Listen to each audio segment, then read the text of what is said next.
Bismillahirrahmanirrahim. Assalamualaikum warahmatullahi wabarakatuh. Alhamdulillahi ala ihsani wa syukru lahu ala taufiqihi wa amtinani.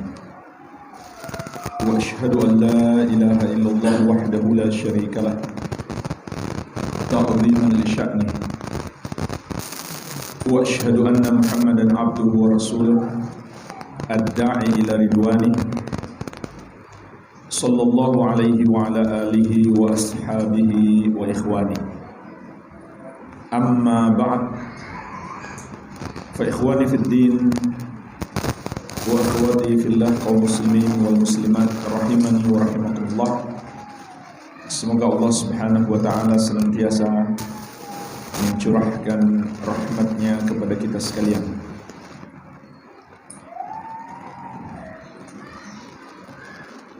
Kita akan melanjutkan insyaallah taala pembahasan kitab Thalathatul Usul wa Adillatuha yang disusun oleh Syekhul Islam Al-Mujahidul Mujaddid Al-Imamul Allamah Asy-Syaikh Muhammad At-Tamimi rahimahullahu taala rahmatan wasi'ah.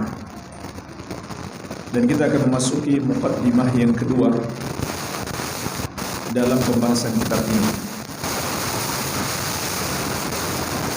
Penulis rahimahullahu ta'ala berkata, "I'lam rahimakallah annahu yajibu ala kulli muslimin wa muslimatin ta'allumu hadhihi thalath masail wal amalu bihinna."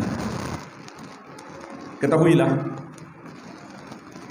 semoga Allah merahmatimu, bahwasannya wajib atas setiap muslim dan muslimah mempelajari tiga permasalahan ini dan mengamalkannya. Jadi jemaah sekalian, muqaddimah yang ketiga adalah pembahasan tentang tiga permasalahan penting dalam akidah yang wajib dipelajari oleh setiap muslim dan muslimah dan diamalkan. Dan di sini penulis rahimahullah kembali mengingatkan agar kita memperhatikan dengan baik, yaitu dari kata beliau i'lam, ketahuilah.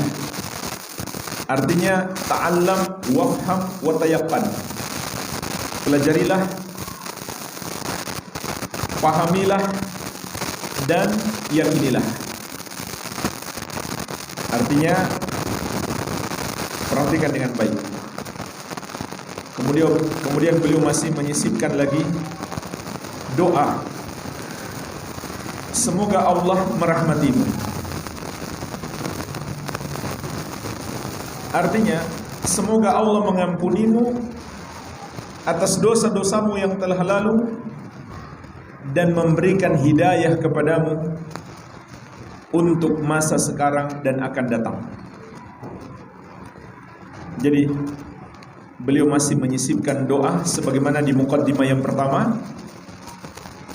Semoga kita insyaallah taala mendapatkan bagian dari pengabulan doa tersebut. Karena yang beliau doakan adalah setiap orang yang mempelajari kitab ini. Dan ini adalah doa seorang ulama besar, orang soleh, dan seorang pejuang Islam. Mari kita bahas satu persatu. Al-ula, yang pertama adalah annallaha khalaqana wa razaqana wa lam yatrukna hamala. Bahwasannya Allah menciptakan kita dan memberikan rezeki kepada kita dan tidak membiarkan kita sia-sia. Bal arsala ilaina rasula. Bahkan Allah mengutus kepada kita seorang rasul agar hidup kita tidak sia-sia. Faman ata'ahu dakhalal jannah wa man asahu dakhalan nar. Maka barang siapa yang menaati Rasul ini dia akan masuk surga, dan barang siapa yang tidak menaatinya dia akan masuk neraka. Jemaah sekalian, di sini penulis rahimahullah mengingatkan kita bahwa kita adalah hamba yang diciptakan oleh Allah Subhanahu wa taala.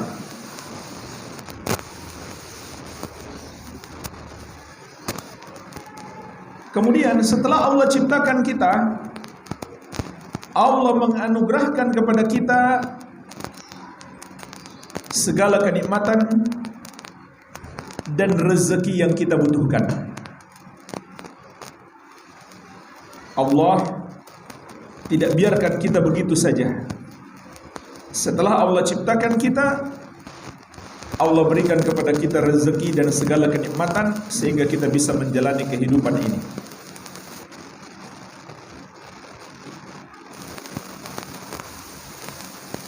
Namun harus kita ingat bahwa Allah tidaklah menciptakan kita sia-sia.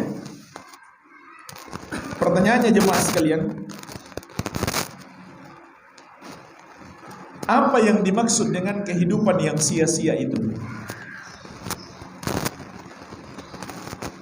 Kehidupan yang sia-sia itu adalah kehidupan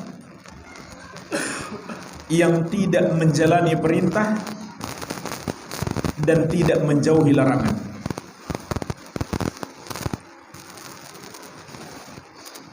Sebagaimana Allah ingatkan juga di ayat yang lain, di surat Al-Qiyamah ayat ke-36. Ayahsabul insanu ayyutraka sudah. Apakah manusia mengira dia akan dibiarkan begitu saja? Maksudnya setelah dia diciptakan, diberikan rezeki, dan dia dibiarkan sia-sia? Imam Asy-Syafi'i rahimahullah menjelaskan,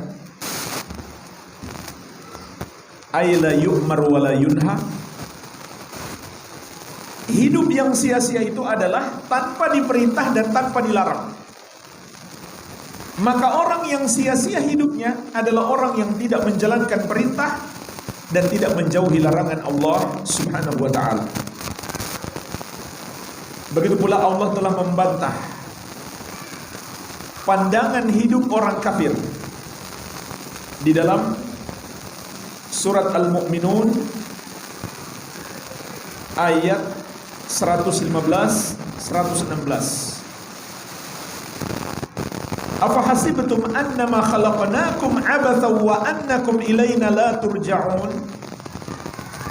Apakah kalian mengira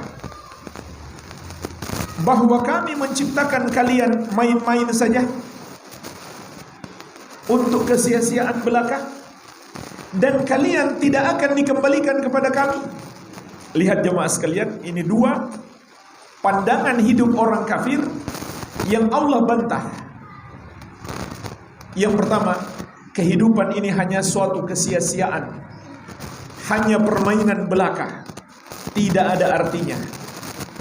Yang kedua, tidak akan ada pertanggungjawaban kelak di hari kiamat. Fata'ala Allahul Malikul Haq. Maka maha tinggi Allah, Raja yang benar. La ilaha illa huwa Rabbul Arsyil Karim. Tidak ada yang berhak disembah kecuali Dia, pemilik arsy yang mulia. Artinya, Allah maha tinggi dari hal seperti itu. Itu hal yang rendah, yaitu hanya diciptakan begitu saja, kemudian dibiarkan sia-sia, kemudian gak ada pertanggungjawaban. Itu suatu penghinaan kepada Allah. Makanya Allah katakan Allah maha tinggi dari hal tersebut. Jadi hidup ini bukanlah suatu kesia-siaan. Oleh karena itu jemaah sekalian, bagaimana agar hidup kita tidak sia-sia? Kata penulis, bal arsala ilaina rasulah. Maka Allah mengutus kepada kita seorang rasul. untuk memberikan bimbingan kepada kita. Tugas Rasul ini dua. Pertama, memberitahu apa tujuan hidup kita di dunia. Yang kedua, mengajarkan kepada kita cara melaksanakannya. Oleh karena itu Allah turunkan kepada beliau surat Az-Zariyat ayat ke-56 untuk mengabarkan tujuan hidup kita. Wa ma khalaqtul jinna wal insa illa liya'budun. Dan tidaklah aku menciptakan jin dan manusia kecuali agar mereka beribadah kepadaku. Itu tujuan hidup kita, beribadah kepada Allah. Dan yang dimaksud dengan ibadah adalah mentauhidkan Allah, memurnikan ibadah hanya untuknya. Sebagaimana kata Ibnu Abbas radhiyallahu anhu, kullu ma warada fil Qur'ani minal ibadah fa ma'naha tauhid. Semua kata ibadah yang terdapat dalam Al-Qur'an artinya adalah tauhid. Bukan sekedar menyembah Allah, tapi memurnikan penyembahan itu hanya untuk Allah semata. Kemudian beliau juga diutus untuk memberitahukan kepada kita cara kita beribadah. Bukan hanya sekedar memberitahu kita harus ibadah, tapi beliau juga diutus untuk mengajarkan kepada kita bagaimana cara kita ibadah. Dan itu juga termasuk tujuan hidup kita, yaitu beribadah kepada Allah dengan memenuhi dua syarat: ikhlas dan ittiba, meneladani Rasulullah sallallahu alaihi wasallam. Sebagaimana Allah sebutkan juga di awal surat Al-Mulk, Tabarakalladzi biyadihil mulk wa huwa ala kulli syai'in qadir alladzi khalaqal mauta wal hayata liyabluwakum ayyukum ahsanu amala. Maha berkah Allah, di tangannya lah kekuasaan. Dia yang maha mampu atas segala sesuatu. Dialah yang menciptakan kehidupan dan kematian bagi kalian. Untuk apa? Untuk menguji kalian, siapa di antara kalian yang paling baik amalannya. Lihat jemaah sekalian, ini tujuan kita diciptakan dan diwafatkan. Diciptakan untuk ibadah, diwafatkan untuk mempertanggungjawabkan apa yang kita lakukan selama hidup. Nah, apa yang Allah inginkan? Agar kita melakukan ibadah yang ahsanu amalah, dengan amalan yang terbaik. Bukan sekedar terbanyak, tapi terbaik. Para ulama salaf menafsirkan amalan yang terbaik itu maknanya akhlasuhu wa aswabuhu. Amalan yang paling ikhlas dan amalan yang paling benar. Dan amalan yang ikhlas apabila dilakukan karena Allah, sedangkan amalan yang benar apabila dilakukan sesuai petunjuk Rasulullah sallallahu alaihi wasallam.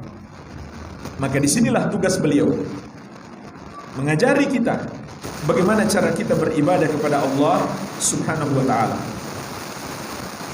Oleh karena itu jemaah sekalian, Allah pun telah menetapkan sebagaimana amalan yang tidak ikhlas tidak Allah terima, begitu pula amalan yang tidak sesuai petunjuk beliau tidak Allah terima. Dalam hadis yang diriwayatkan Imam Muslim dari Ummul Mukminin Aisyah radhiyallahu anha, Rasulullah sallallahu alaihi wasallam menegaskan, man amila amalan laisa alaihi amruna fahuwa raddun. Barang siapa mengerjakan satu amalan tidak ada padanya petunjuk dari kami, maka amalan tersebut tertolak. Dan Allah pun telah menetapkan sebagaimana kata penulis, faman ata'ahu dakhalal jannah wa man asahu dakhalan nar. Barang siapa yang menaati beliau, dia akan masuk surga. dan barang siapa yang menentang beliau dia akan masuk neraka. Jadi bukan sekedar amalannya tertolak, ketertolakan amalannya itu membawa dia ke neraka. Na'udzubillah. Kemudian beliau sebutkan dalilnya. Wad dalilu qauluhu ta'ala. Dalilnya adalah firman Allah Subhanahu wa ta'ala. Inna arsalna ilaikum rasulan syahidan alaikum kama arsalna ila fir'auna rasulah. Sesungguhnya kami telah mengutus kepada kalian seorang rasul untuk menjadi saksi atas kalian, sebagaimana kami telah mengutus kepada Fir'aun seorang rasul. Menjadi saksi itu maknanya kelak di hari kiamat Rasulullah SAW akan bersaksi bahwa beliau telah menyampaikan ilmu kepada kita, bahwa kita sudah tahu ilmunya. Maka ada orang yang beruntung dengan persaksian itu karena dia mengamalkan ilmunya, dan ada orang yang merugi karena dia tidak mengamalkannya, sehingga dia nggak bisa beralasan, ya Allah, saya nggak tahu ilmunya, jadi saya nggak amalkan. Maka Nabi SAW menjadi saksi, saya sudah sampaikan. Ini juga sebagaimana di ayat yang lain, rusulan mubasyirina wa mundzirina li'alla yakuna linnasi 'alallahi hujjatun ba'dar rusul. Para rasul diutus untuk memberi kabar gembira dan peringatan agar manusia tidak lagi memiliki hujjah atas Allah setelah diutusnya para rasul. Maksudnya gimana? Manusia nggak punya hujjah atas Allah, manusia nggak bisa beralasan, ya Allah saya belum tahu. Dan kemarin sudah kita bahas surat Al-Asr. Kata Imam Syafi'i rahimahullah,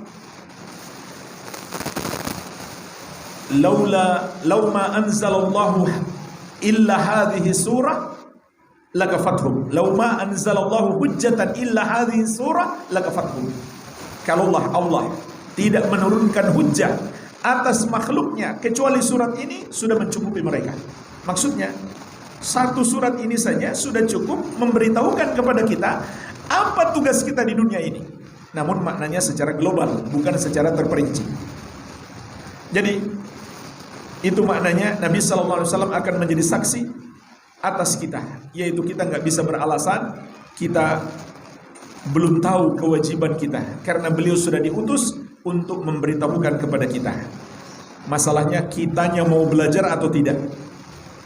Sehingga jemaah sekalian, orang yang berusaha belajar tapi ilmunya belum sampai, sehingga dia melakukan kesalahan tanpa sengaja, maka dia akan mendapatkan udzur. Tapi kalau dia sengaja nggak mau belajar, sehingga dia kemudian menentang kebenaran karena ketidaktahuannya, maka dia punya kesalahan dua kali. Jadi nggak bisa seorang mengatakan daripada banyak tahu nanti banyak dosa. Justru kalau dia sengaja nggak mau belajar, nggak mau tahu, dosanya malah lebih besar. Tapi kalau kita sudah berusaha cari tahu, tidak bermalas-malasan dalam menuntut ilmu, namun ada hal yang belum sampai ilmunya kepada kita, sehingga tidak sengaja kita menyelisihinya, bukan karena ingin menentang, maka insyaallah ta'ala kita mendapatkan udzur. Kemudian lanjutan ayat, fa'asa fir'aunur rasula fa'akhadnahu akhdan wabila. Surat Al-Muzammil ayat 15-16. Kata Allah, namun Fir'aun menentang Rasul itu, maka kami azab dia dengan azab yang keras. Jemaah sekalian, kenapa Allah mengingatkan kita bahwa telah diutus kepada kita seorang Rasul, seperti Allah mengutus Rasul kepada Fir'aun? Kenapa jemaah sekalian? Untuk memberi peringatan kepada kita, kalau kita menentang Rasul yang diutus kepada kita, maka kita pun terancam mendapatkan hukuman seperti yang Allah timpakan kepada Fir'aun. Lihat surat Al-Muzammil ayat 15-16. Allah katakan, kami telah mengutus kepada kalian seorang rasul sebagai saksi atas kalian, sebagaimana kami utus kepada Fir'aun seorang rasul. Untuk apa Allah katakan itu? Untuk mengingatkan kita. Fa'asa Fir'aunur rasula fa'akhadnahu akhdan wabila. Fir'aun menentang rasul itu, maka kami azab dia dengan azab yang pedih, azab yang keras. Artinya kita pun sama. Kalau kita menentang Rasul yang diutus kepada kita, yaitu Nabi Muhammad SAW, maka kita terancam akan mendapatkan azab seperti Fir'aun. Jemaah sekalian, apa azab yang Allah timpakan kepada Fir'aun? Ada 4 macam azab. Ada 4 macam azab. Yang pertama, kesesatan. Yang pertama adalah kesesatan. Kesesatan itu azab, jemaah sekalian. Yaitu azab yang menimpa hati. Dan puncaknya adalah kesyirikan. Serta mati di atas kesyirikan itu. Ini yang pertama, yang Allah timpakan kepada Fir'aun. Begitu pula Allah telah mengingatkan ini kepada orang yang menyelisihi Rasulullah SAW dalam surat An-Nur ayat ke-63. Falyahdharil ladzina yukhalifuna an amri an tusibahum fitnah aw yusibahum adzabun alim. Hendaklah takut orang-orang yang menyelisihi petunjuk Rasul. Mereka akan ditimpa fitnah serta ditimpa azab yang pedih. Fitnah yang dimasukkan dalam ayat ini apa? Kesesatan. Dan puncaknya adalah syirik. Sebagaimana kata Imam Ahmad, al-fitnatu asyirk. La'allahu idza radda ba'da qawlihi an yaqa'a fi qalbihi syai'un min az-zaygi fayahlik. Fitnah itu adalah syirik. Ketika seseorang berani menolak sebagian ucapan Nabi SAW, maka muncul di hatinya kesesatan sehingga akhirnya dia binasa di atas kesesatan tersebut. Sampai-sampai jemaah sekalian, ketika ayat ini turun, Abu Bakar As-Siddiq radhiyallahu anhu, orang yang paling kuat imannya dan paling berilmu, beliau mengatakan, ma taraktu syai'an kana Rasulullah sallallahu alaihi wasallam ya'malu bihi illa amiltu bihi wa inni la akhsha in taraktu syai'an min amrihi an azigh. Aku tidak pernah meninggalkan satupun amalan yang Rasulullah SAW amalkan kecuali aku lakukan. Karena aku takut apabila aku tinggalkan satu amalan beliau, aku akan tersesat. Sekarang berapa banyak petunjuk Nabi SAW yang kita tinggalkan? Dan ulama juga mengingatkan jemaah sekalian, kalau dulu satu petunjuk Nabi SAW, satu perintah beliau yang lupa ditaati oleh pasukan pemanah di perang Uhud, menyebabkan mereka mendapatkan pukulan keras dari orang-orang musyrik ketika itu.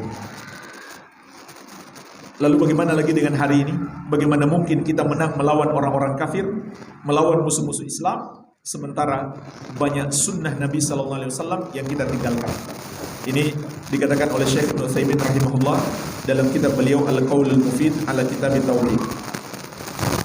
Jadi salah kalau hari ini kita mengajak kaum muslimin untuk berjihad. Ajak dulu untuk mentauhidkan Allah dan meneladani sunnah Nabi SAW. Itulah kunci kemenangan kita. Jadi jemaah sekalian, Abu Bakar takut tersesat kalau meninggalkan satu ajaran Rasulullah SAW. Ini hukuman yang pertama. Hukuman yang kedua yang menimpa Fir'aun, mati dalam keadaan diazab dan su'ul khatimah. Bukan mati sekedar diazab fisiknya, tapi juga diazab hatinya. Dan taubatnya tidak diterima. Karena dia baru mau bertobat, sudah mau mati. Sudah tenggelam di laut, baru dia mengatakan, saya beriman kepada Robnya Musa dan Harun. Terlambat. Allah ingatkan, walaysati taubatu lilladzina ya'maluna sayyi'at hatta idza hadara ahadahumul maut qala inni tubtul an. Tidaklah taubat itu diberikan kepada orang-orang yang melakukan perbuatan-perbuatan buruk, lalu kematian telah mendatangi salah seorang dari mereka, dia pun berkata, saya tobat sekarang. Sudah terlambat. Ini azab yang kedua yang menimpa Fir'aun. Azab yang ketiga, azab kubur. Yang keempat, azab neraka. Dan dua azab ini Allah sebutkan dalam satu ayat, surat Ghafir ayat 46. An-naru yu'raduna 'alaiha ghuduwan wa 'ashiyya wa yawma taqumus sa'ah adkhilu ala fir'auna asyaddal 'adzab. Api dibakarkan kepada mereka setiap hari, pagi dan petang. Maksudnya dikubur mereka, padahal mereka mati tenggelam, hilang di lautan. Tapi Allah Maha mampu menimpakan azab kubur kepada mereka. Kemudian nanti setelah hari kiamat, kata Allah, maka Allah perintahkan masukkan Fir'aun dan bala tentaranya ke azab yang paling pedih.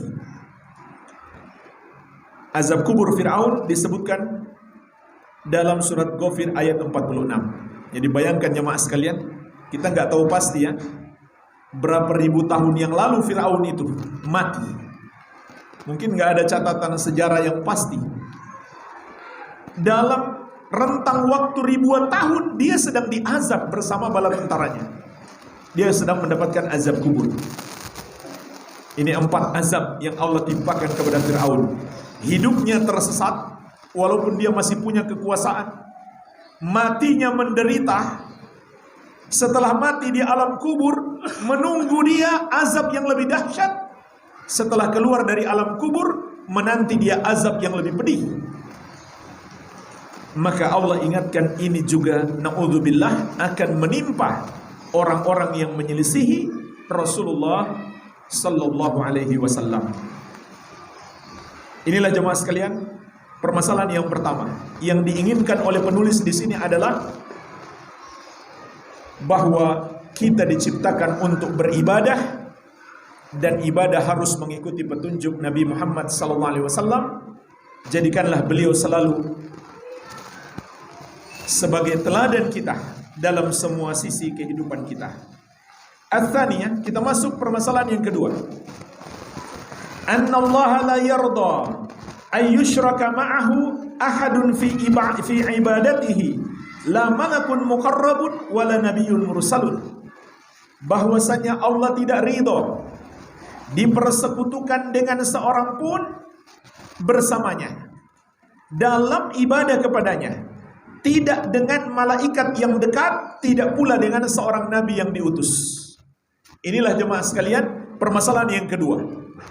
Jika kita telah mengetahui bahwa tujuan hidup kita untuk ibadah, dan ibadah harus mengikuti petunjuk Nabi Muhammad SAW, maka Syekh mengingatkan yang kedua, ibadah kita itu jangan dicampur dengan kesyirikan sedikit pun. Allah tidak ridho dengan siapapun kita persekutukan Allah. Artinya, walaupun Allah dipersekutukan dengan makhluk yang paling mulia, itu hukumnya sama, tetap syirik.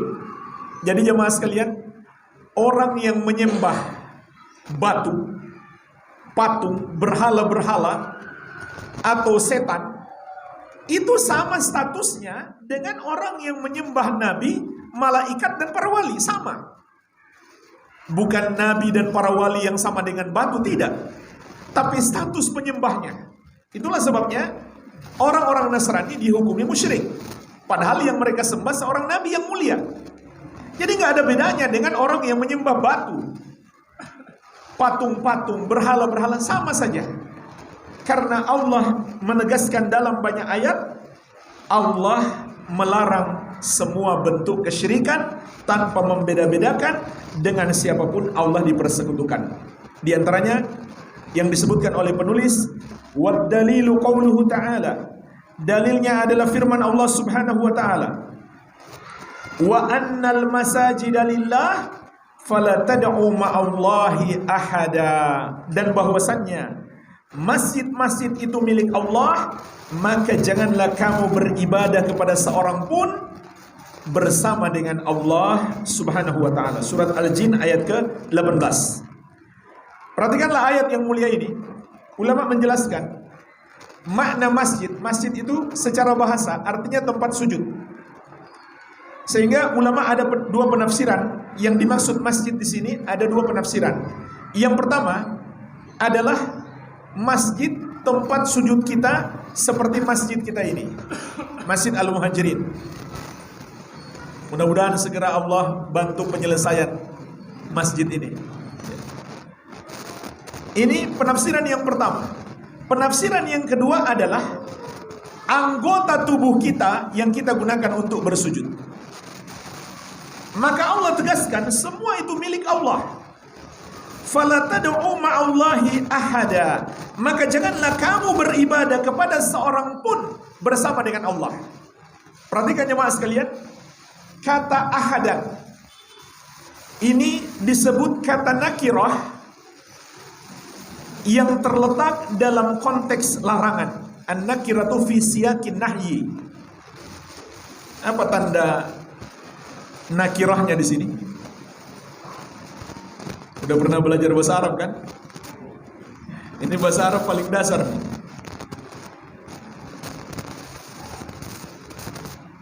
Sudah 4 tahun belajar bahasa Arab ya, tapi jilid 1 terus. Apa tanda nakirah di sini?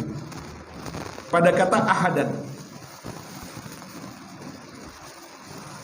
Ada yang tahu? Tandanya adalah tanwin. Jadi kata itu kan ada dua, nakirah dan ma'rifah. Kalau ma'rifah dia menggunakan alif lam. Kalau menggunakan alif lam nggak boleh pakai tanwin. Kalau sudah pakai tanwin nggak boleh pakai alif lam. Apa perbedaan ma'rifah dengan nakirah? Nakirah itu kata umum, sedangkan ma'rifah sudah ditentukan. Nah, di sini kalimatnya bentuknya nakirah, ditambah lagi dia dalam konteks larangan. Fatufidul umum, sehingga dia memberi makna umum. Artinya jemaah sekalian, tidak ada pengecualian karena maknanya umum. Siapapun itu tidak pantas dipersekutukan dengan Allah, walaupun dia adalah nabi kita yang paling mulia, Nabi Muhammad sallallahu alaihi wasallam. Maka sebagaimana kita nggak boleh berdoa kepada berhala, kita pun nggak boleh berdoa kepada nabi, ataupun kepada wali, ataupun kepada malaikat. Karena doa itu ibadah, tidak boleh kita persembahkan kepada siapapun selain Allah. Ini perlu diingatkan karena sebagian orang mengira bahwa tidak sama berdoa kepada berhala dan berdoa kepada wali. Padahal hukumnya sama, sama-sama syirik. Orang Nasrani berdoa kepada Nabi loh. Maka Allah menghukumi mereka musyrik. Orang musyrikin Arab berdoa kepada berhala, Allah hukumi juga musyrik. Sama. Tentu maknanya bukan Nabi dan berhala yang sama, tidak. Tapi status yang menyembah Nabi dan menyembah berhala, statusnya sama. Sama-sama musyrik. Lihat juga sebab terjadinya kesyirikan pertama sekali di muka bumi. Yang mereka sembah adalah orang-orang soleh. Jadi nggak ada bedanya.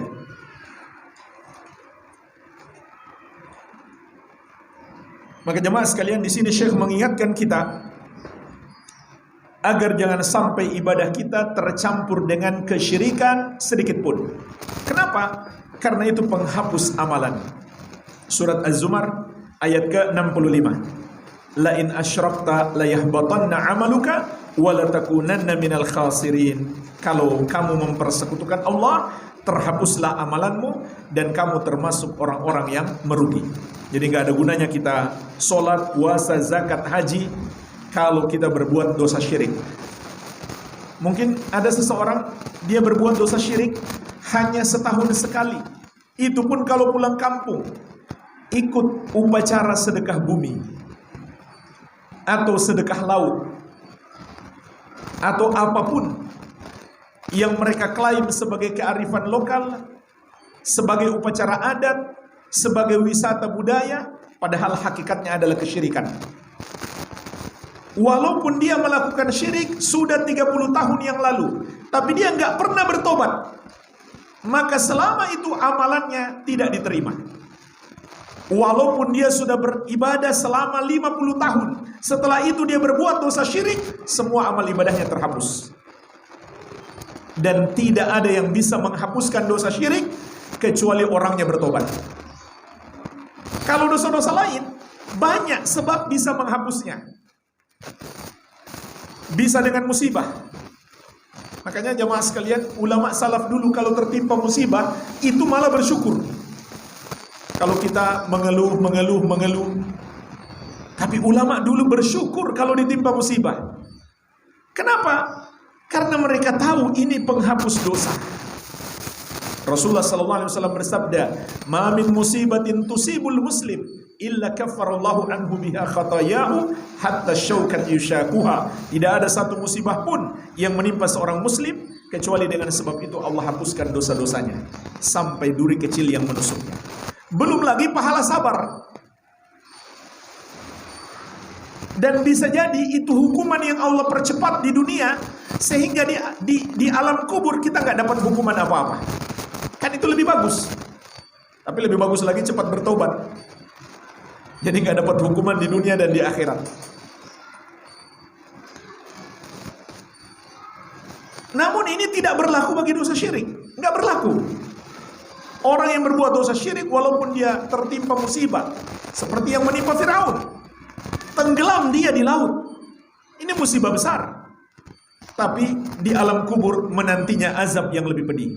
Kalau ada seorang muslim jemaah sekalian, matinya tragis, tersiksa matinya, maka jangan terlalu sedih.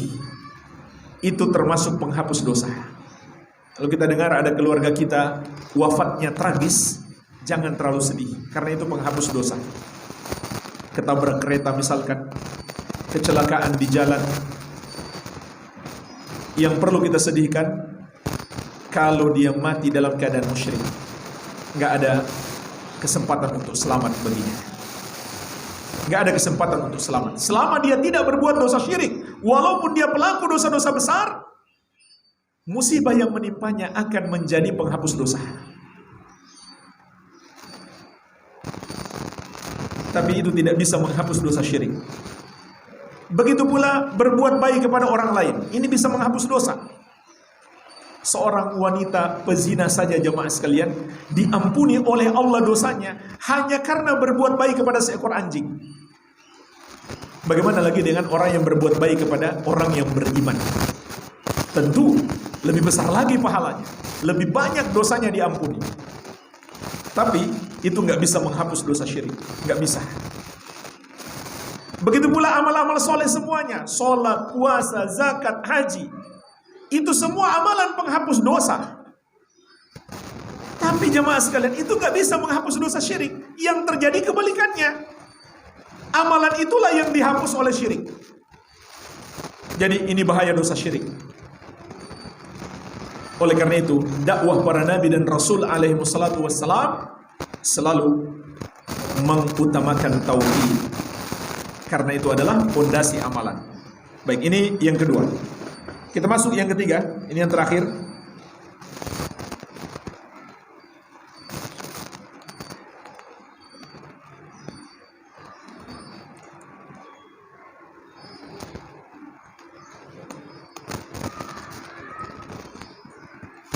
Qala rahimahullah, ats-tsalitsatu, permasalahan yang ketiga, anna man ata'a ar-rasula wa wahhada Allah la yajuzu lahu muwalatu man haddallaha wa rasulah walau kana aqraba qaribin. Bahwasannya orang yang taat kepada Allah, orang yang taat kepada Rasul dan mentauhidkan Allah, tidak boleh baginya bersikap loyal, berkasih sayang, mencintai orang yang memusuhi Allah dan Rasulnya, meskipun orang itu adalah kerabat terdekat. Inilah jemaah sekalian permasalahan yang ketiga, yaitu pembuktian bahwa kita benar-benar mentauhidkan Allah dan meneladani Rasulullah SAW. Apa pembuktiannya? Berlepas diri dari orang yang memusuhi Allah dan Rasulnya. Siapa orang-orang yang memusuhi Allah dan Rasulnya itu? Semua orang kafir. Semua orang kafir adalah orang-orang yang memusuhi Allah dan Rasulnya, karena mereka melakukan dosa terbesar, menentang Allah Subhanahu wa ta'ala, bahkan menghina Allah dengan menyamakan Allah dengan makhluk. Yaitu ketika mereka berbuat dosa syirik, berarti mereka menyamakan Allah dengan makhluk, sehingga itu adalah sebuah penghinaan. Ibadah yang seharusnya mereka berikan hanya kepada Allah, tapi mereka palingkan kepada selain Allah, berarti mereka samakan Allah dengan selainnya. Dan selain Allah itu adalah makhluk yang rendah, yang kecil, yang hina, yang lemah. Maka menyamakan Allah dengan makhluk seperti itu, padahal Allah yang maha tinggi, maha besar, maha kuat, maha agung, maha mulia, adalah sebuah penghinaan. Sehingga tidak pantas kalau kita berkasih sayang, bergabung bersama, mencintai orang-orang yang melakukan dosa kekafiran dan kesyirikan itu. Apalagi mengangkat mereka menjadi pemimpin, memberikan kepada mereka jabatan strategis, atau menjadikan orang kafir itu tangan kanan kita.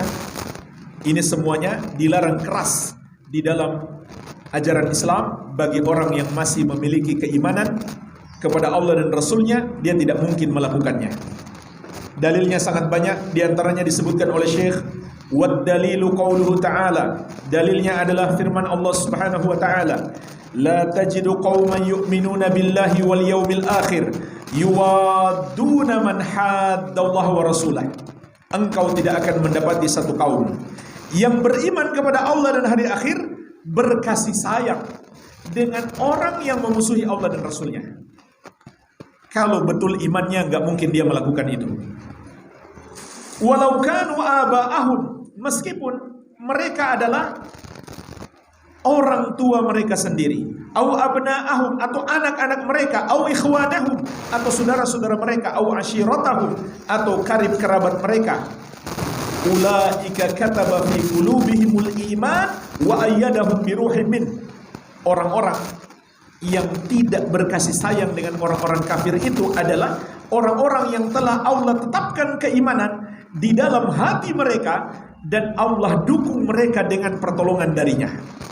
Wa yudkhiluhum jannatin tajri min tahtihal anhar khalidina fiha, dan kelak Allah akan masukkan mereka ke dalam surga-surga yang mengalir di bawahnya sungai-sungai, mereka kekal di dalamnya.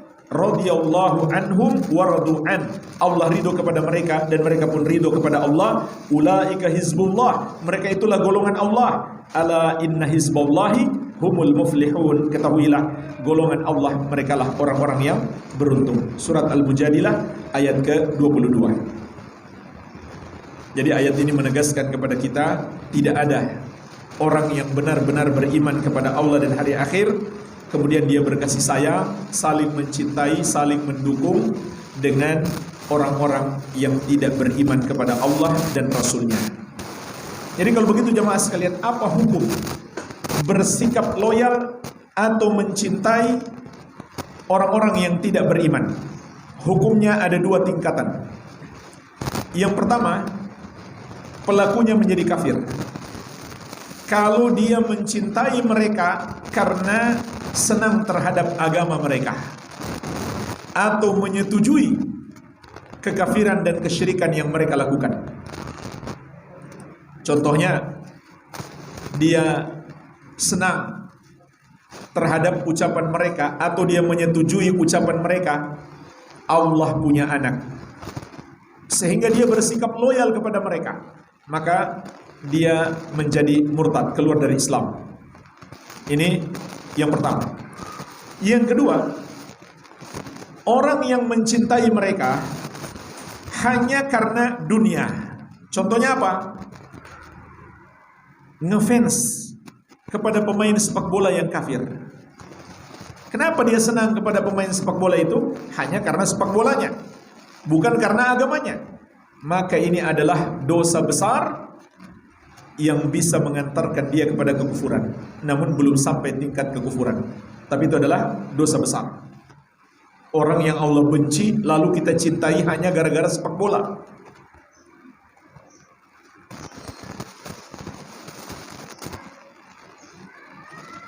Jadi jemaah sekalian, ini dosa yang sangat berbahaya. Maka tidak pantas bagi seorang yang mencintai Allah dan Rasulnya berkasih sayang dengan musuh Allah dan Rasulnya. Tapi ini juga bukan bermakna kita boleh menzolimi mereka, tidak. Bedakan antara berlepas diri dari orang kafir dan menzolimi orang kafir. Berlepas diri dari orang kafir artinya menyalahkan agama mereka, tidak mencintai mereka, tidak bergabung dengan mereka, tidak bersikap loyal kepada mereka, tidak menjadikan mereka sebagai teman dekat, tidak mengangkat mereka menjadi pejabat, tidak memilih mereka menjadi pemimpin. Itu makna berlepas diri dari orang kafir. Sedangkan menzolimi mereka adalah menyakiti mereka tanpa alasan yang benar. Menyakiti mereka tanpa alasan yang benar. Seperti dia lagi lewat di jalan, tiba-tiba kita lempari batu. Nggak boleh.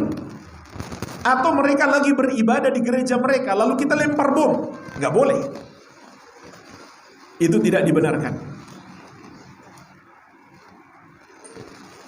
Bahkan Rasulullah SAW memberi peringatan keras. Man qatala mu'ahadan, barang siapa membunuh orang kafir yang terikat perjanjian dengan kaum muslimin, di antaranya perjanjian sebagai warga negara, lam yarah raihatal jannah, maka siapa yang membunuhnya, dia tidak akan mencium harumnya surga. Wa inna rihaha latujadu min masirati arba'ina aman, padahal harumnya surga itu bisa tercium dari jarak 40 tahun perjalanan. Jadi dosa besar menzalimi orang kafir. Di surat Al-Maidah ayat ke-8 Allah juga mengingatkan, wala yajrimannakum syana'anu qaumin ala alla ta'dilu i'dilu huwa aqrabu littaqwa. Janganlah kebencianmu kepada suatu kaum membawamu tidak berlaku adil kepada mereka. Berlaku adilah, jangan zalim, karena adil itu lebih dekat kepada takwa. Jadi jangan rancu. Kalau kita berlepas diri dari orang kafir, lalu itu disebut intoleran. Padahal itu ajaran Al-Quran dan hadis. Kalau kita mengamalkan perintah Allah, memilih pemimpin orang beriman bukan orang kafir, lalu disebut itu intoleran. Itu ajaran Islam. Kalau seorang muslim mengatakan ajaran Islam itu buruk, intoleran, maka Islamnya batal. Dia bukan lagi seorang muslim. Hati-hati, ini permasalahan besar yang orang hari ini tidak memahami dengan baik. Walhamdulillah, inilah penjelasan singkat tentang 3 prinsip akidah yang sangat agung di dalam agama Islam. Berpegang teguh dengannya, menjaga keislaman kita, menyelisihinya dapat membatalkan keislaman kita ataupun menguranginya. Semoga bermanfaat. Mungkin ada pertanyaan, saya persilakan.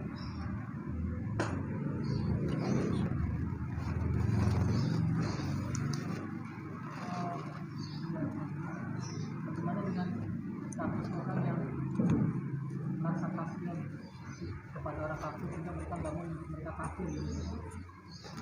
Apakah berdosa atau itu munafik? Merasa kasihan karena kamu menyebut mereka kafir. Baik. Jadi pertanyaan beliau, bagaimana dengan orang yang merasa kasihan kepada orang kafir, sehingga tidak mau menyebut mereka kafir. Yang pertama benar, yang kedua salah. Pertama, merasa kasihan kepada mereka itu hal yang manusiawi. Seharusnya kalau kita kasihan kepada mereka, kita dakwahi mereka supaya masuk Islam. Kasihan dia nanti masuk neraka. Itulah jemaah sekalian yang disebut Islam rahmatan lil alamin. Islam rahmatan lil alamin artinya kita ajak orang masuk Islam supaya dapat rahmat. Tapi oleh orang-orang yang sesat, mereka putar balikan artinya. Mereka bilang, kan Islam rahmatan lil alamin, nggak boleh dong menyalahkan mereka. Subhanallah. Padahal Islam di dalam Al-Quran dan hadis telah menegaskan mereka bukan sekedar salah, tapi pelaku kesalahan terbesar yang disebut orang-orang musyrik dan orang-orang kafir. Bahkan turun satu ayat, satu surat full dengan nama Al-Kafirun. Dimulai dengan Qul ya ayyuhal kafirun, wahai orang-orang kafir. Ditujukan kepada siapa? Kepada semua non-muslim, kepada semua yang menyembah kepada selain Allah. Mereka semua dihukumi kafir, disalahkan. Ini bukan sekedar disalahkan, dikafirkan, disyirik-syirikan. Dan itulah sebabnya jemaah sekalian, mengapa orang-orang musyrik sangat benci kepada Rasulullah SAW. Kenapa? Suka menyalah-nyalahkan, mengkafir-kafirkan mereka, mensyirik-syirikan mereka.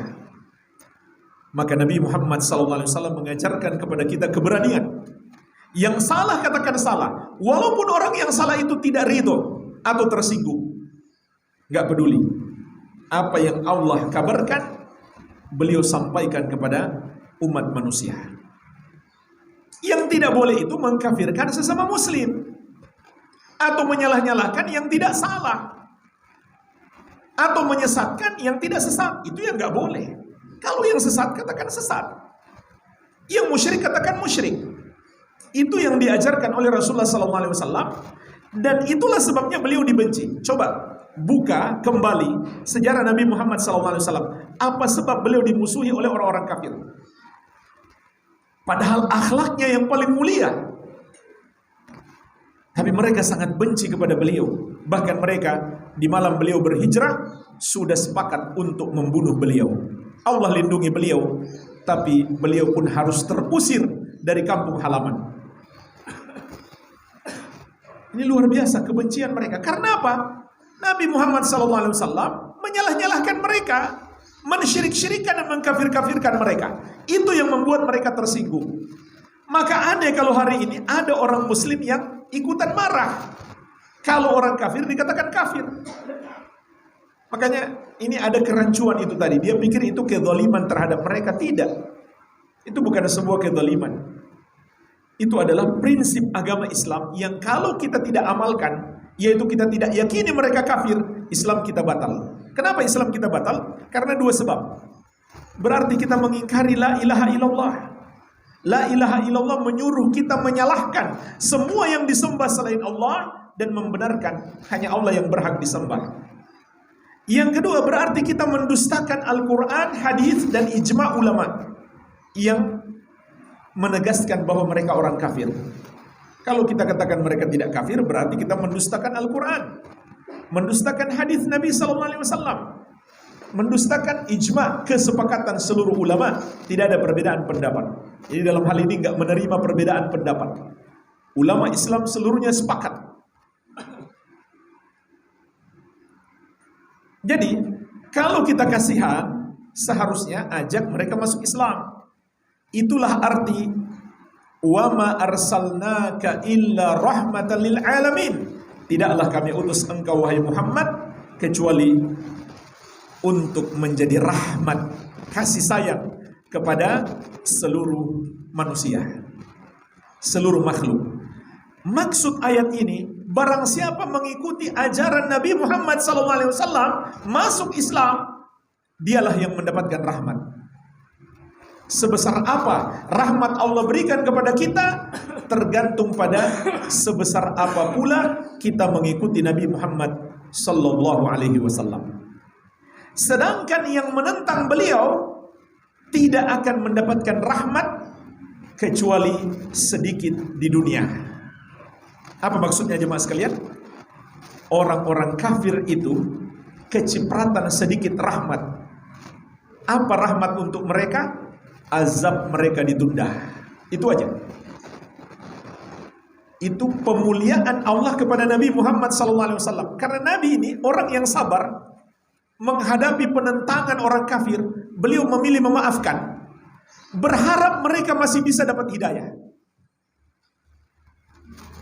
Kalau umat-umat terdahulu yang menentang Nabi mereka, langsung Allah ratakan, habis, gak tersisa. Tapi umat akhir zaman ini yang menentang Nabi Muhammad SAW, mereka kecipratan rahmat dengan diutusnya Nabi Muhammad SAW. Azab mereka ditunda, tidak disegerakan di dunia, ditunda di akhir hayat mereka, dan setelah mati telah menunggu azab yang lebih pedih.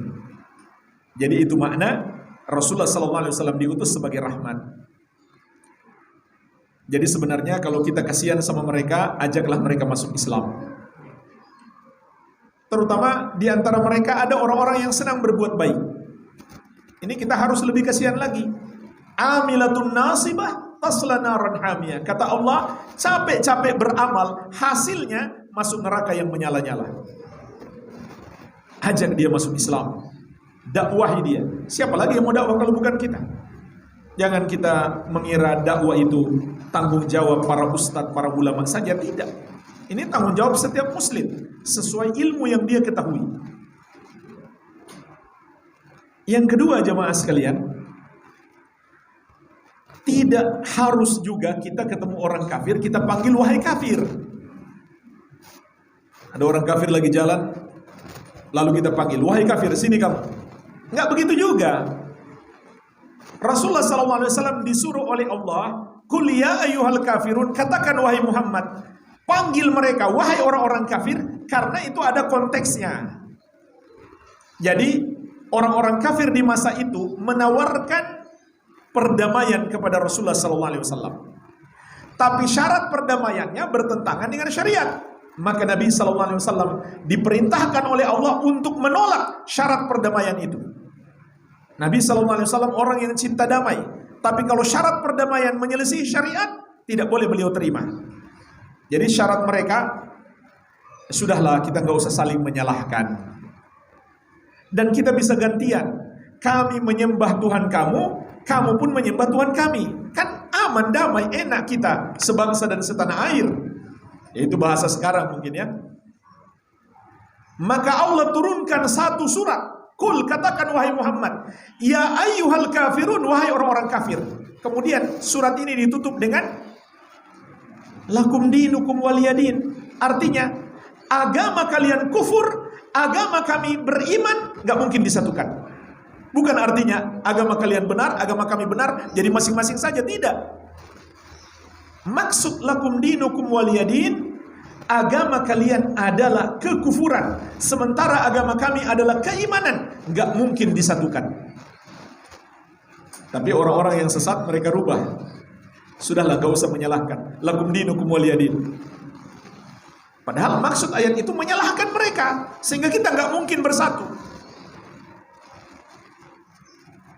Jadi kalau kasihan, bukan tidak meyakini mereka kafir, tidak menganggap mereka kafir, akan tetapi ajak mereka masuk Islam. Tapi tidak harus memanggil mereka kafir, kecuali ada konteksnya.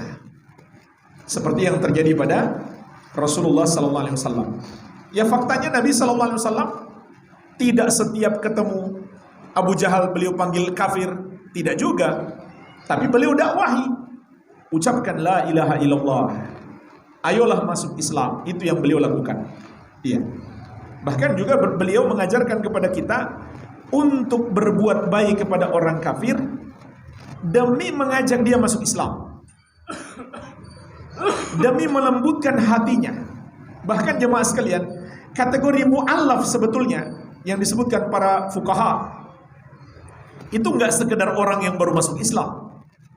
Mu'allaf itu bisa jadi orang kafir yang belum masuk Islam. Dia kita kasih zakat supaya mau masuk Islam. Jadi ini juga dianjurkan. Bukan kita buat dia lari dengan panggilan wahai kafir, tidak. Tapi kita berbuat baik kepadanya untuk melunakkan hatinya agar mau masuk Islam. Iya, barangkali demikian. Wallahu a'lam. Ada pertanyaan lain?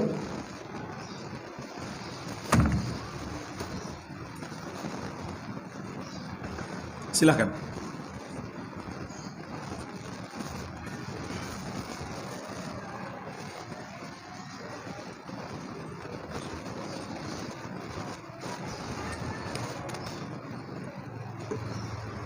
Nggak ada lagi? Silakan. Terkait azab Fir'aun, kalau misalnya yang di surat An-Nazi'at ayat 25 itu gimana penjelasannya Ustaz? Apa bunyinya? Fa'akhadhahullahu nakalal akhirati wal ula. Berarti Allah menghukum dia dihukum akhirat dan dunia. Di dunia itu berupa ditenggelamkan di lautan. Bisa jadi juga maknanya azab kubur. Terkadang azab kubur disebut azab dunia. Terkadang azab kubur disebut juga azab dunia. Ya, tapi silakan lihat nanti di buku-buku tafsir untuk memastikan. Wallahu alam. Insyaallah kita pastikan lagi. Yang jelas itu 4 azab yang menimpa Fir'aun yang telah kita sebutkan tadi. Ya.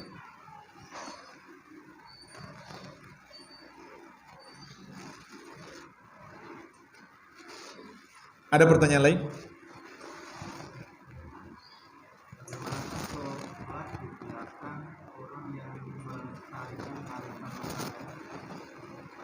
Bagaimana hukumnya solat orang yang menyelisihi syariat? Bagaimana hukumnya solat menjadi makmum orang yang menyelisihi syariat? Kalau penyelisihannya sampai tingkat kesyirikan dan kekafiran, nggak boleh kita solat di belakangnya. Tapi kalau penyelisihannya tidak sampai tingkat kesyirikan dan kekafiran, walaupun itu dosa-dosa besar, kita masih boleh solat di belakangnya. Tapi kalau kita pengurus masjid, ya nggak pantas orang seperti itu kita angkat jadi imam. Cuma dari segi hukum sahnya, kita sah menjadi makmumnya. Karena dulu para sahabat bermakmum di belakang Al-Hajjaj. Al-Hajjaj itu luar biasa kezalimannya, tapi belum sampai tingkat kesyirikan dan kekafiran. Iya. Jadi, misalkan dia memberikan sesajen, mempersembahkan sesuatu kepada selain Allah, apalagi menyembelih untuk selain Allah, maka nggak pantas kita menjadi makmumnya. Karena itu dosa syirik. Amalan dia saja terhapus. Bagaimana bisa kita jadi makmumnya? Barangkali seperti itu. Begitu pula, kalau kita nggak boleh menjadi makmum kalau orangnya sholatnya nggak sah. Contohnya apa? Nggak tumak ninah. Tidak tumak ninah. Ini sholatnya cepat. Ya mungkin ini biasanya terjadi pada sholat tarawih saja. Kalau sholat 5 waktu, orang yang paling awam pun alhamdulillah masih sedikit tumak ninah. Karena tumak ninah itu ukuran minimalnya adalah dia masih sempat baca satu zikirnya. Subhana rabbiyal a'la misalkan dalam sujud minimal 1 kali. Itu masih dapat tumak ninah yang paling minimal. Kalau dia sudah nggak sempat baca itu berarti tidak tumak ninah. Nah kalau seperti ini juga tentu kita nggak boleh sholat di belakangnya. Karena hasilnya sholat kita juga nggak sah. Iya. Wallahu a'lam. Ada pertanyaan lain? Soal tumak ninah. Kenapa?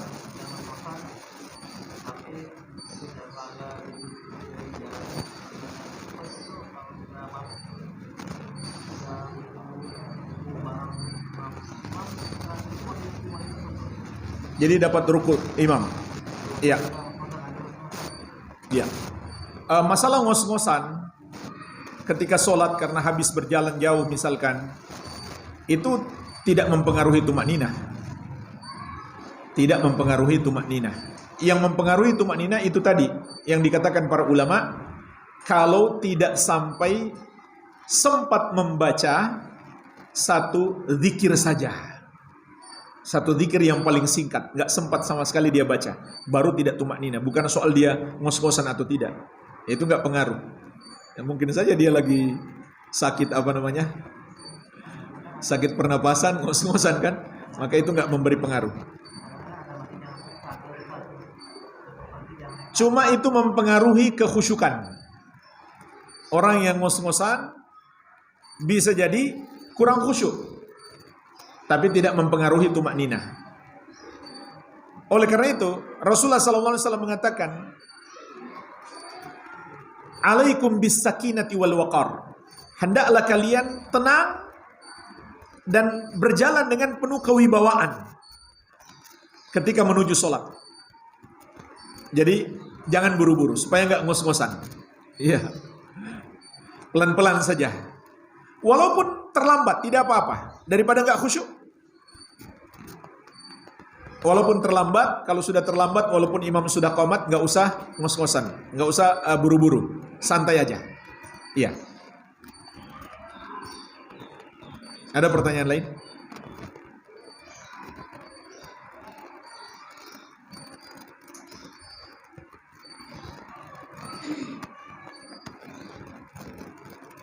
Ibu-ibu nggak ada pertanyaan, udah pintar. Silakan Pak. Iya.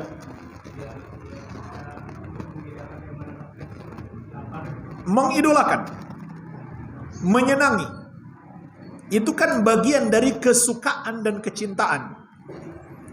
Itu bagian dari kesukaan dan kecintaan. Kalau kita suka, senang, cinta kepada orang kafir hanya karena dunia, maka itu adalah dosa besar. Karena Allah melarang keras di dalam banyak ayat. Tapi kalau kita cinta kepada dia karena menyetujui kekafirannya, maka hukumnya kufur. Jadi itu dua tingkatan. Iya.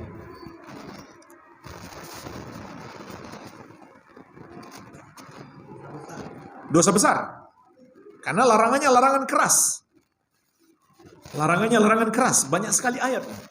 Di antaranya Allah mengatakan, "Basyiril munafiqina bi anna lahum 'adzaban alima alladzina yattakhidunal kafirina awliya min dunil mu'minin." Kabarkan kepada orang-orang munafik itu, bagi mereka azab yang pedih, yaitu orang-orang yang menjadikan orang-orang kafir sebagai wali-wali mereka.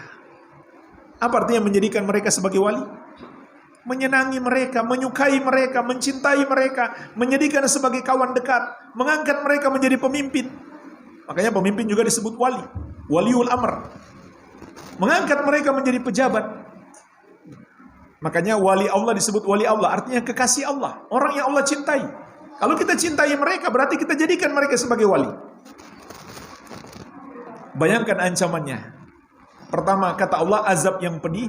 Yang kedua itu sifat munafik. Nggak pantas sebagai sifat seorang muslim. Makanya kita harus takut. Jangan-jangan kita ini munafik kalau mencintai orang kafir. Itu sifat orang munafik. Tapi hari ini mereka sebut itulah toleransi. Subhanallah. Padahal itu adalah kemunafikan.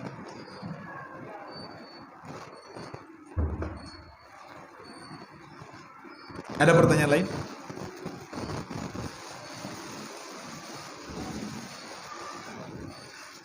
Apa sudah cukup? Batasannya apa Ustaz? Kalau kita bersosialisasi dengan mereka, batasannya seperti apa? Berinteraksi dengan orang kafir dalam semua urusan dunia, seperti jual beli, hukum asalnya adalah mubah, kecuali mengandung sesuatu yang terlarang dalam syariat. Jual beli dengan orang kafir hukumnya mubah. Selama tidak ada dalil dalam syariat yang melarang dalam urusan dunia, boleh kita berinteraksi dengan orang kafir. Kecuali ada dalil yang melarang. Contohnya pernikahan. Nggak boleh kita nikahkan anak-anak wanita kita dengan orang-orang kafir. Jadi kaidahnya seperti itu. Dalam urusan dunia pada dasarnya mubah kecuali ada dalil yang melarang. Rasulullah SAW dahulu berjual beli dengan orang kafir, tapi beliau tidak mengikuti sistem mereka. Mereka yang harus mengikuti sistem kita, yaitu contoh tidak riba. Yahudi itu pemakan riba paling parah, tapi Rasulullah SAW berjual beli dengan mereka sampai beliau pernah menggadaikan barang, meminjam uang kepada Yahudi, tapi beliau tidak pernah mengikuti sistem riba mereka. Jadi Nabi SAW berjual beli dengan orang Yahudi, pinjam meminjam, hutang piutang sampai gadaian, sampai beliau wafat baju besi beliau masih tergadai kepada orang Yahudi. Untuk apa jemaah sekalian? Bukan untuk beli kendaraan atau rehab rumah, tidak. Untuk beli makanan, itu terpaksa beli makanan. Tapi beliau tidak ada bahayanya karena kan ada jaminan. Kalaupun beliau nggak sempat bayar, ya bayarannya adalah jaminannya. Begitu pula tidak ada riba di situ. Begitu pula boleh memberi dan menerima hadiah selama tidak dikhawatirkan ada mudarat. Contoh hadiah yang ada mudarat, hadiah yang berasal dari perayaan mereka, ini nggak boleh kita terima. Tapi kalau nggak ada kaitan dengan agama mereka, mereka hanya mau memberikan hadiah kepada kita, nggak ada masalah, boleh kita terima. Begitu pula jemaah sekalian, boleh berbuat baik kepada mereka dengan dua syarat. Syarat yang pertama hanya dalam perkara duniawi. Contoh kita kasih makan, kita kasih hutang kalau dia butuh pinjaman, kita kasih obat kalau dia sakit. Bukan membantu mereka merayakan ajaran agama mereka misalkan. Itu bukan tolong menolong dalam kebaikan, itu tolong menolong dalam dosa. Ini syarat yang pertama. Syarat yang kedua, orang yang kita bantu itu bukan termasuk orang yang memerangi Islam. Kecuali dengan kasih bantuan dia stop memerangi Islam, maka boleh.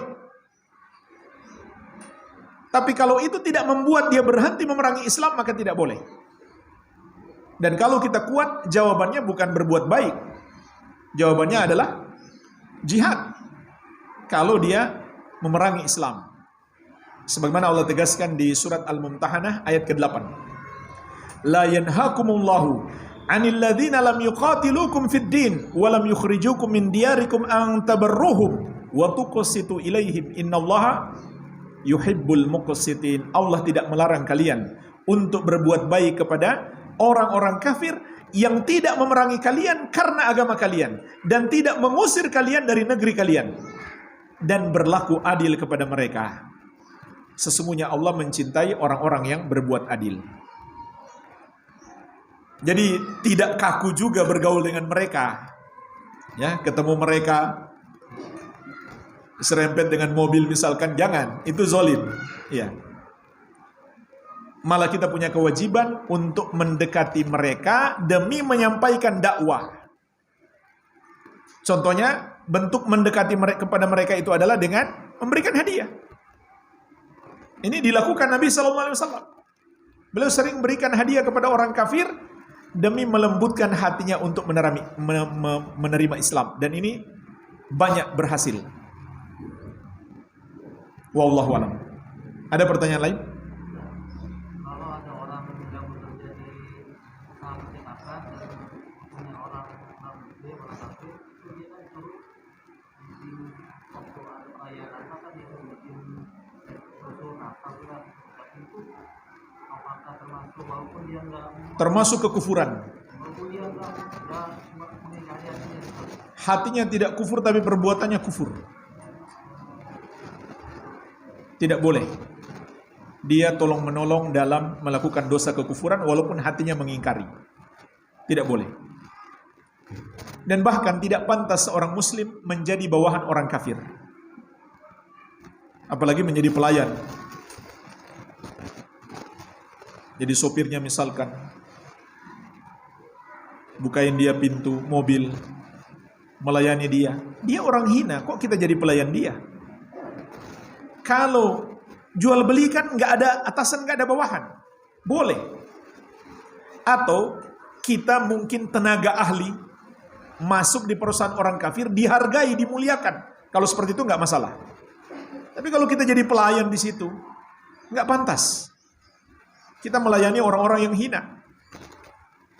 Kita muliakan mereka, ambilin teh.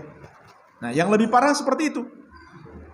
Mungkin dia suruh kita beli makanan yang haram atau melakukan yang haram. Nah, itu lebih parah.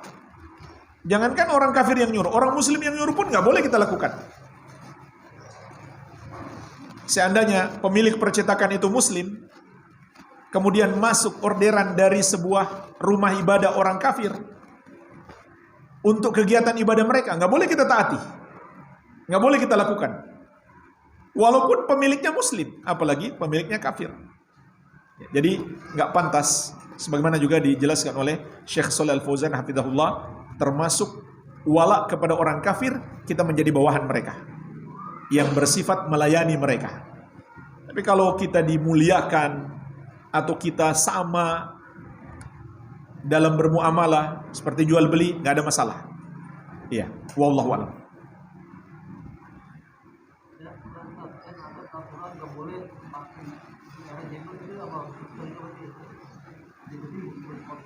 Iya, sudah jelas kan? La ta'ata li makhluqin fi maksiatil khaliq. Tidak boleh taat kepada makhluk dalam bermaksiat kepada Allah Sang Pencipta.